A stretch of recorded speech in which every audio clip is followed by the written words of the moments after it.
Bon, pourquoi est-ce qu'on fait parfois des trucs qui semblent complètement contre nos propres intérêts?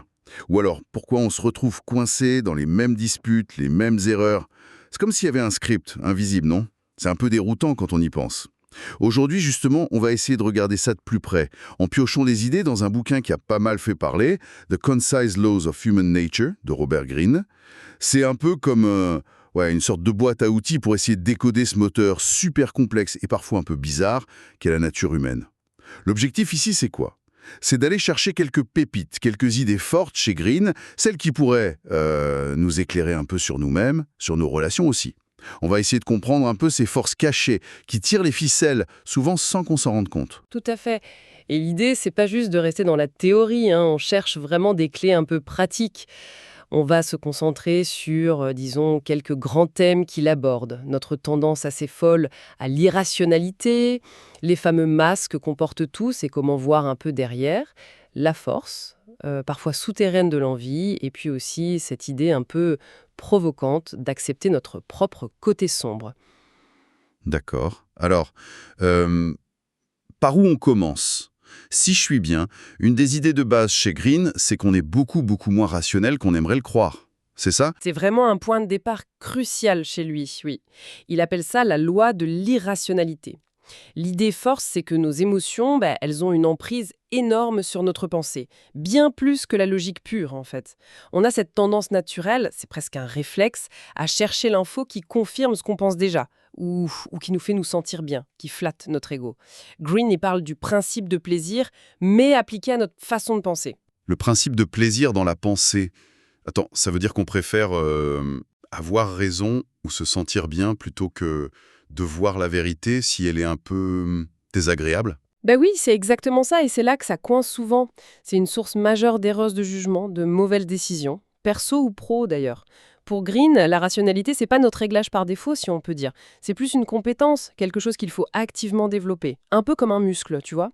Ça demande un effort conscient, de prendre du recul sur ses propres émotions, ses désirs immédiats. Ça me parle ça. On le voit tous les jours, non? Par exemple, sur les réseaux sociaux, comment une émotion, la colère, l'indignation, peu importe, peut devenir virale en quelques heures. On a l'impression de réagir à une info, mais en vrai, on est peut-être juste emporté par la vague émotionnelle du moment. C'est un excellent exemple, oui. Et l'effet de groupe, ça amplifie encore cette tendance. Green souligne aussi l'importance de connaître nos propres déclencheurs émotionnels, ces points sensibles, comme il dit. Souvent liés à des trucs du passé qui nous font réagir de manière complètement disproportionnée. Ah oui. Et c'est là qu'entre en jeu ce qu'on appelle les biais cognitifs.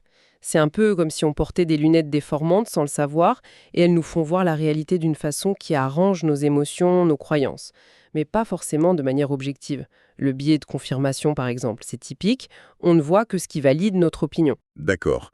Donc, notre propre esprit nous joue des tours à cause des émotions. Oula, ça rend les choses encore plus compliquées pour comprendre les autres. Si on est déjà biaisé soi-même, comment on peut espérer décrypter ce qui se passe vraiment chez l'autre? Green donne des pistes là-dessus? Ah oui, absolument. C'est là qu'il introduit ce qu'il appelle la loi du jeu de rôle. L'idée de base est assez simple en fait. En société, on porte tous des masques. On se présente sous un jour qui nous arrange, on essaie de projeter une image compétente, sympa, sûre de soi, enfin bref. D'accord. C'est normal, hein, c'est même une nécessité sociale. Mais alors, si tout le monde joue un rôle, comment on sait ce qui est vrai? On est condamné à voir que les apparences? Pas tout à fait. Et c'est là que ça devient subtil. Green insiste beaucoup sur le fait que la vérité, elle a tendance à fuir. Même si on contrôle ce qu'on dit, notre corps, notre voix, nos expressions faciales, tout ça, ça envoie constamment des signaux, souvent sans qu'on le veuille. C'est ce qu'il appelle les indices non verbaux. L'art, c'est d'apprendre à les observer attentivement. Observer quoi, concrètement? Est-ce qu'il y a des signes fiables? J'imagine que c'est pas si simple que dans les séries où on grille un menteur en 2 secondes chrono. Non, non, c'est beaucoup plus nuancé que ça, heureusement ou malheureusement. Il ne s'agit pas d'avoir une checklist infaillible, non. Green suggère plutôt de chercher les incohérences. Par exemple, quelqu'un te dit un truc super positif, mais son sourire, il monte pas jusqu'aux yeux, tu vois. Ou son corps est tendu, fermé. Hmm. Ou à l'inverse, quelqu'un raconte une histoire avec plein de grands gestes, très animés, mais sa voix reste plate ou tremble un peu. C'est le décalage entre les différents canaux, le verbal, la voix, le corps, qui peut être un indice. Un vrai sourire, par exemple, ça engage les muscles autour des yeux, ça change tout le visage. Un sourire social forcé, souvent, c'est juste la bouche. D'accord. Pareil pour la posture. Une posture détendue, ouverte, ça suggère plutôt la confiance. Rigide, fuyante, c'est autre chose. Donc il faut devenir une sorte de détective du comportement humain, chercher les contradictions plus que des signes isolés, et j'imagine que ça demande de regarder sur la durée, non? Pas juste un instant T? Ah, mais c'est crucial ça, hein. Ça nous amène direct à une autre idée importante chez Green qui est liée à ce qu'il appelle la loi du comportement compulsif. Il soutient que notre caractère il se forme assez tôt et qui nous pousse à répéter certains schémas. Pour vraiment comprendre quelqu'un et se comprendre soi-même d'ailleurs, faut regarder les actions qui se répètent dans le temps, pas juste les belles paroles ou l'impression du moment. Mhm. Sa phrase choc, c'est un truc du genre «Les gens ne font jamais quelque chose une seule fois». Si on observe un schéma de comportement, bon ou mauvais, il y a de fortes chances qu'il revienne. Ça peut paraître un peu déterministe, dit comme ça, non? Est-ce qu'on est condamné à répéter nos erreurs ou nos façons de faire? Alors, il nuance quand même. Il dit pas qu'on ne peut pas changer, mais que le caractère a une inertie très, très forte. Pour évaluer quelqu'un, il suggère de regarder comment cette personne réagit face aux difficultés. Est-ce qu'elle apprend de ses erreurs? Est-ce qu'elle est constante? Et il met aussi en garde contre certains profils dont les schémas sont particulièrement rigides et, disons, potentiellement toxiques. Toxique, hein? Comme quoi, par exemple? Il donne des exemples comme ce qu'il appelle l'aimant à drama. Tu sais, cette personne qui semble toujours créer ou attirer des crises autour d'elle. Souvent, derrière, il y a un besoin inconscient d'attention ou d'intensité émotionnelle. Comprendre cette compulsion cachée, ça permet de mieux anticiper et de se protéger aussi. Comprendre les compulsions. Hmm. Ça m'amène à une autre force que Green décrit comme super puissante et souvent cachée, l'envie. Il en parle comme d'une émotion particulièrement corrosive, c'est ça? Oui, la loi de l'envie, c'est un chapitre assez central.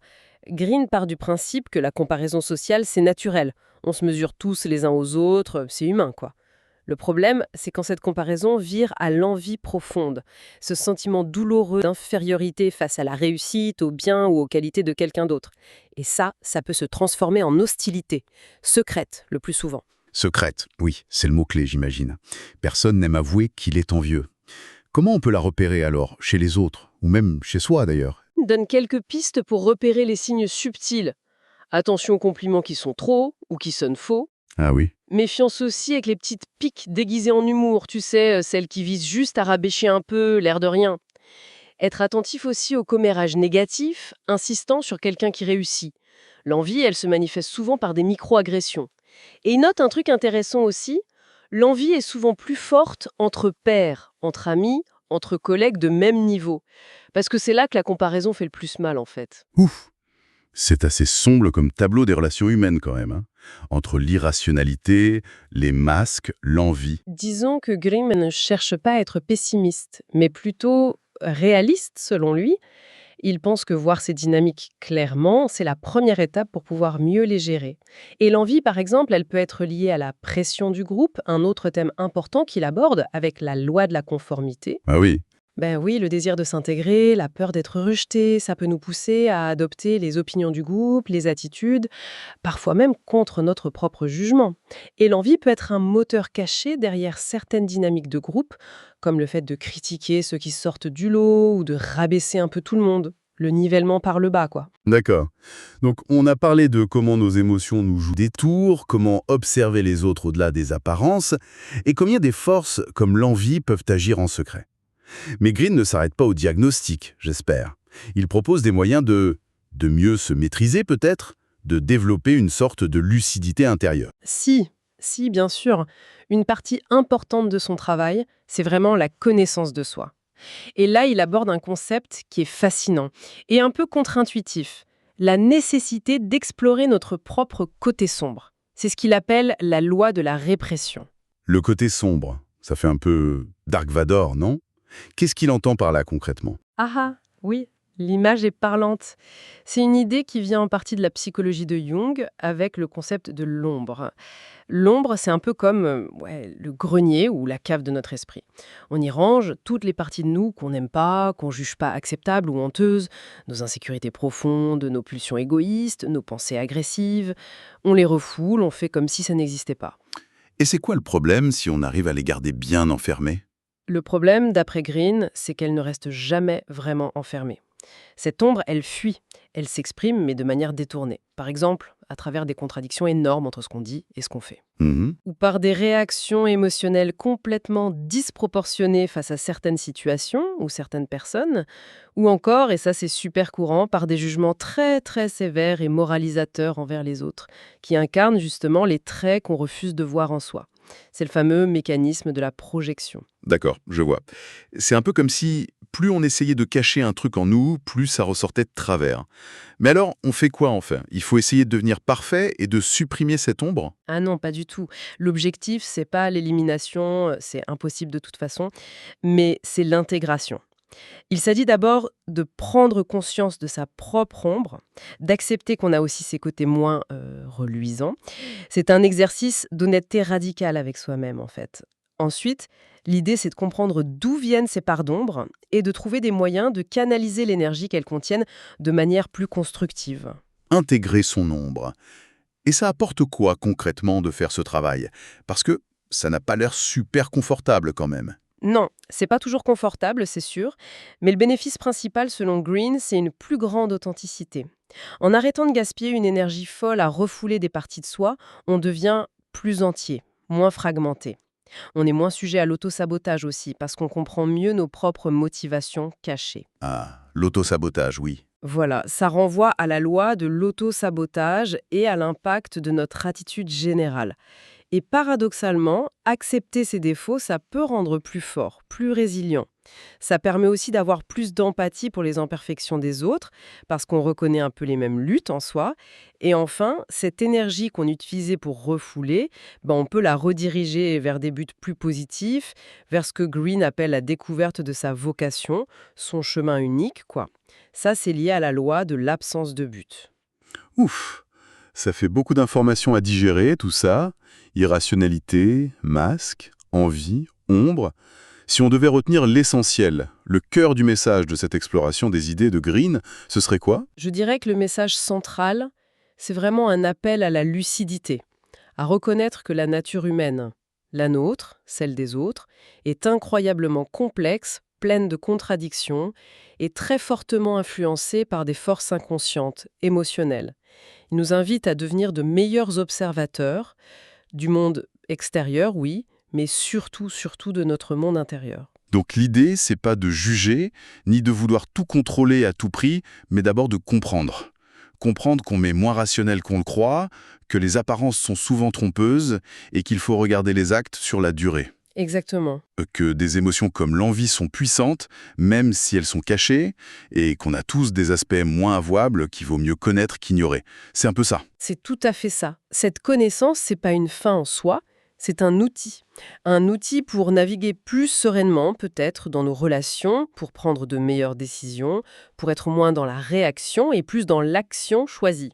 En devenant plus conscient de ces lois ou de ces grandes tendances humaines, on devient moins esclave de nos propres automatismes et aussi des manipulations extérieures. On gagne en liberté intérieure, en quelque sorte. Pour finir, il y a une citation que Green utilise, de l'écrivain Tchekhov, qui résonne assez fort avec tout ça, je trouve. L'homme ne deviendra meilleur que lorsque vous lui montrerez ce qu'il est. C'est une invitation à regarder la réalité en face, même si elle n'est pas toujours très flatteuse. Voilà qui termine notre exploration de quelques idées fortes tirées de The Concise Laws of Human Nature. C'est une invitation, bien sûr, à chacun de continuer d'observer ce fascinant spectacle de la nature humaine au quotidien avec curiosité et peut-être, avec un peu plus de recul après cette discussion. Une exploration sans fin et assurément passionnante.